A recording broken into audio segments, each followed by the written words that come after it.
The South African landscape, a land of vast plains and rugged mountains, bore witness to a brutal conflict at the turn of the 20th century, the Second Boer War, from 1899 to 1902. The Boers, descendants of Dutch settlers, fought fiercely for their independence against the might of the British Empire. Gold, diamonds, and imperial ambition fueled the British war machine. The Boers, skilled horsemen and marksmen, employed guerrilla tactics that initially frustrated the British army.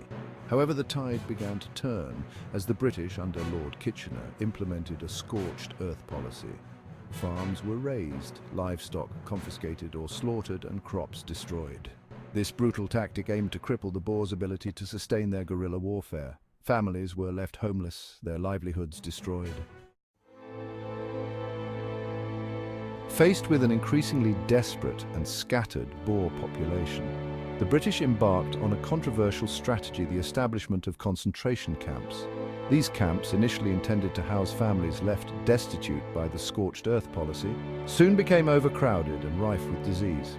By 1902, over 40 camps dotted the South African landscape, holding more than 100,000 Boers. The camps, hastily erected and poorly managed, were ill-equipped to handle the influx of people.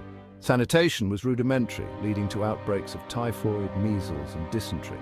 Food rations were meager, consisting mainly of maize meal and little else. Medical supplies were scarce, and qualified doctors even more so. Life inside the camps was one of deprivation and despair. Families huddled in overcrowded tents or flimsy corrugated iron shelters, exposed to the elements. Clean water was a luxury, and the lack of sanitation led to rampant disease, particularly among the most vulnerable children and the elderly. The death toll mounted with terrifying speed, especially among children under the age of 16. The trauma of displacement, coupled with the horrors of the camps, left an indelible mark on the Boer psyche. The loss of their homes, their livelihoods, and above all, their children, created a deep well of resentment and anger towards the British. Section 4.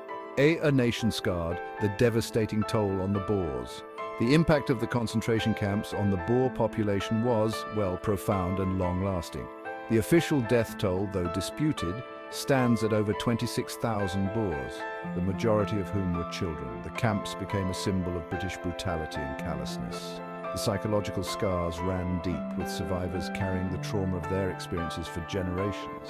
The memory of the camps served as a bitter reminder of the human cost of war and the lengths to which empires would go to achieve their aims. Section 5. Echoes of the Past. Remembering the Boer War camps. The Boer War concentration camps remain a dark chapter in British imperial history.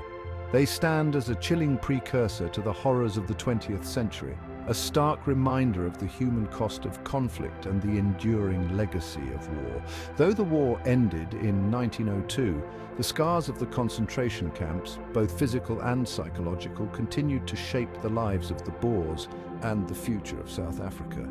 The memory of the camps serves as a reminder of the importance of peace, reconciliation, and the need to learn from the mistakes of the past.